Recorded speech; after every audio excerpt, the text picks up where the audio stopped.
दो पक्षियों की कहानी, ए तले ऑफ टू बर्ड्स। एक बार की बात है, दो पक्षी एक ऊंचे पेड़ पर घोंसले में रहते थे। दोनों पक्षी एक दूसरे से बिल्कुल अलग थे। एक पक्षी छोटा और डरपोक था, जबकि दूसरा पक्षी बड़ा और साहसी था। छोटा पक्षी हमेशा हर चीज से डरता था। वह हवा, बारिश और यहाँ तक कि जंगल के अन्य जानवरों से भी डरता था। दूसरी ओर बड़ा पक्षी किसी भी चीज से नहीं डरता था।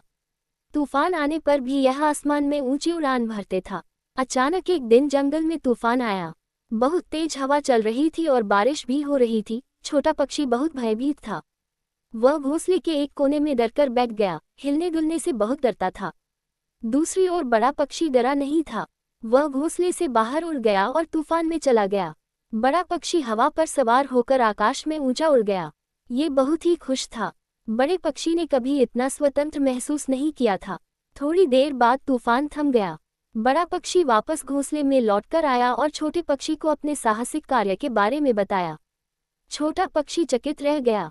उसने कभी सोचा भी नहीं था कि तूफान में उड़ना इतना मजेदार हो सकता है। छोटे पक्षी ने बड़े पक्षी से उसे तूफान में उड़ना सिखाने को कहा। बड़ा पक्षी सहमत हो गया और दोनों पक्षियों ने एक साथ तूफान में उड़ने का अभ्यास किया।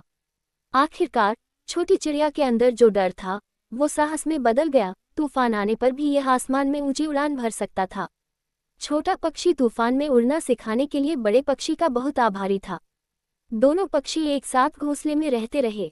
वे अभी भी बहुत अलग थे, लेकिन वे सबसे अच्छे दोस्त भी थे। उन्होंने सीखा कि अलग होना ठीक है और हम सभी एक दूसरे से सीख सकते हैं। कहानी का सीख यह है कि अलग होना ठीक है।